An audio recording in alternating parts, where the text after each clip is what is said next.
राहुल गांधी यांनी काही दिवसांपूर्वी जी अखिल भारतीय पातळीवर पीपीटीचं प्रदर्शन केलं आणि त्यानंतर लोकांच्या मनात असलेली शंका संशय हा गडद झाला आणि निवडणुकीमध्ये काही फ्रॉड होऊ शकतो ही गोष्ट देशभरामध्ये जनामनात मोठ्या प्रमाणात बिंबली। या गोष्टींना घेऊन ईव्हीएमच्या संदर्भामध्ये देशामध्ये जो सुरुवातीपासूनच म्हणजे साधारणतः 2013 पासून देशामध्ये सर्वोच्च न्यायालयात असे खटले आहेत जे चालत आहेत। एकूण 9 खटले तर या संदर्भात ईव्हीएम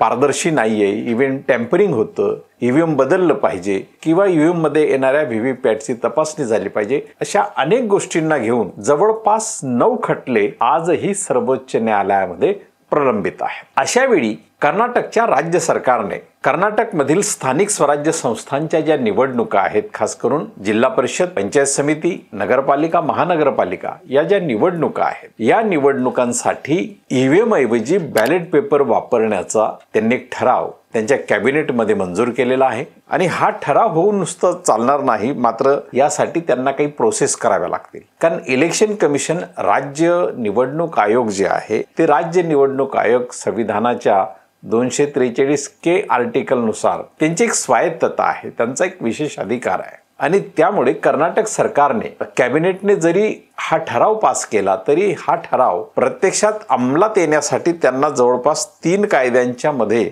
काही सुधारणा कराव्या लागतील किंवा बदल करावा लागेल। तर या संदर्भामध्ये जे 3 कायदे आहेत ते कायदे आहेत ग्राम स्वराज आणि पंचायत राज ऍक्ट 1993 हा एक कायदा आहे, त्याच्यातला दुसरा आहे कर्नाटक म्युनिसिपॅलिटीज ऍक्ट 1964 आणि ग्रेट बेंगलुरू गव्हर्नन्स ऍक्ट 2024। या 3 कायद्यांमध्ये आगामी 15 दिवसात त्यांना बदल करावे लागतील आणि हे बदल लेजिस्लेशन मध्ये म्हणजे विधिमंडळामध्ये त्यांना ठेवावे लागतील आणि हे बदल करून राज्य निवडणूक आयोगाकडे ते द्यावे लागतील आणि यानंतर राज्य निवडणूक आयोगाला त्यांना सांगावं लागेल की ईव्हीएम ऐवजी बॅलेट पेपरची तयारी ठेवा। आता बॅलेट पेपर देशामध्ये ईव्हीएम वरच्या ज्या निवडणुका आहेत त्या साधारणतः 2007 नंतर सर्वत्र देशभरामध्ये ईव्हीएम वर आधारित निवडणुका घेतल्या गेलेल्या आहेत, त्यामुळे लोकसभा, विधानसभा या सगळ्याच निवडणुका घेतल्या जातात। कर्नाटकचे कॅबिनेट मंत्री एच.के. पाटील यांनी कर्नाटक सरकारने घेतलेल्या या निर्णयाविषयी माहिती जरी दिली असली तरी यावर भारतीय जनता पक्षाच्या राज्य अध्यक्षांनी देखील आक्षेप घेतला आणि ते म्हणतात की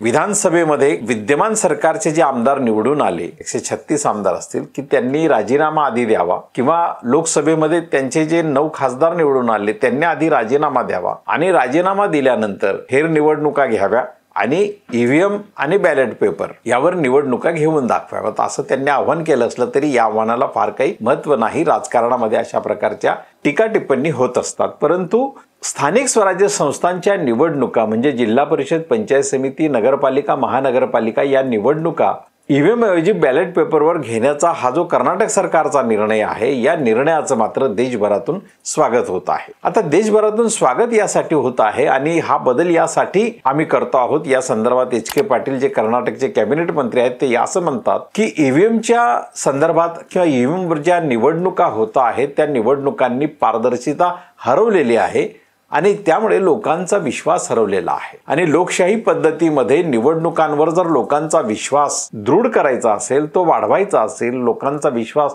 निर्माण करायचा असेल, बॅलेट पेपरवर निवडणुका घेणं हे फार महत्त्वाचं आहे अशा प्रकारचं प्रतिपादन त्यांनी केलेलं आहे। निवडणुका जर बॅलेट पेपरवर होत असतील तर निश्चितपणे गेल्या 20 वर्षापासून होत असलेल्या निवडणुकींच्या संदर्भात पुन्हा एकदा भारतीय लोकांमध्ये एक उत्साहाचं वातावरण निर्माण होईल, कारण नाही म्हटलं तरी या देशातली बहुसंख्य जनता ईव्हीएमवर मोठ्या प्रमाणात शंका घेते आहे। अलीकडच्या काळामध्ये ज्या काही निवडणूक फ्रॉड्स म्हणून ज्या गोष्टी पुढे आल्या त्यामध्ये प्राधान्यक्रमाने जी काही गोष्ट सांगितली जाते त्यामध्ये मतदार याद्यांमध्ये वाढवलेली नावं, घटवलेली नावं, मतदानाच्या दिवशी विहित वेळेनंतर होणारं मतदान, त्याचप्रमाणे मतदानाची टक्केवारी जी निवडणूक आयोग खूप आधी निवडणूक किंवा मतदान झाल्यानंतर काही क्षणातच, काही मिनिटातच आपलं रिपोर्ट द्यायचा, अहवाल द्यायचा आणि त्यामध्ये किती टक्के मतदान झालं हे सांगायचा आणि त्यामध्ये जर थोडाफार बदल झालाच असेल तर तो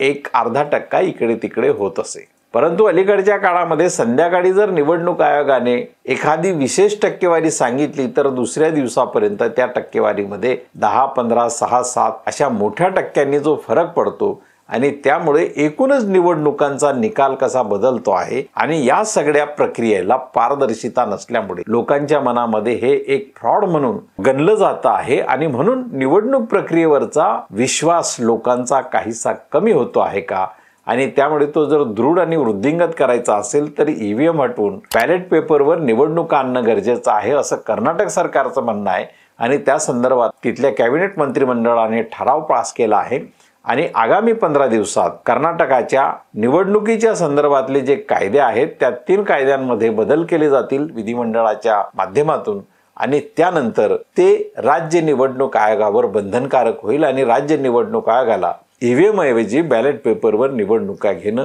हे बंधनकारक राहील। ही सुरुवात ईव्हीएमच्या अनुषंगाने किंवा मशिनरीच्या अनुषंगाने जगातल्या विकसित देशांनीही जी बाब नाकारलेली आहे ती बाब भारतातल्या मतदारांनी देखील संशयाच्या फेऱ्यात आणलेली आहे, परंतु समग्र जनतेच्या ज्या भावना आहेत त्या भावनाचं प्रतिनिधित्व करणारं आंदोलन किंवा संघटना तशा देशात सध्याच्या काळात दिसत नाही। त्यामुळे यावर भावना लोकांच्या जरी असल्या, विचार जरी लोकांचे असले, यावर मतं जरी लोकांची असली तरी त्यांना देशभरामध्ये एकसंघपणे त्याचं प्रतिनिधित्व करणार प्रतिबिंब दिसत नसल्याने ना त्याच्या निवडणूक आयोगावर दबाव येतो ना त्याचा केंद्रीय सत्तेवर दबाव येतो। त्यामुळे राज्य सरकारांना या संदर्भात आपल्या राज्यामध्ये होणाऱ्या स्थानिक स्वराज्य संस्थांच्या निवडणुकांच्या संदर्भात अशा प्रकारचे निर्णय घ्यावे लागतील आणि अनेक राज्य सरकार खास करून भाजपेतर राज्य सरकार अशा प्रकारचे निर्णय घेतील आणि त्या राज्यांमध्ये स्थानिक स्वराज्य संस्थांच्या निवडणुका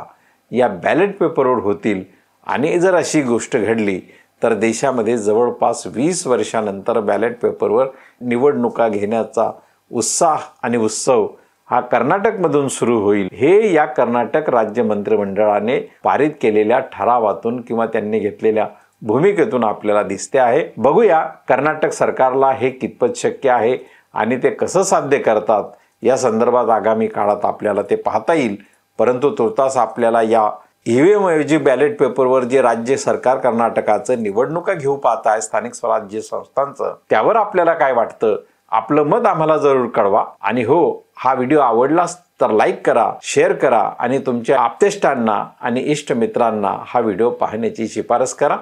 धन्यवाद।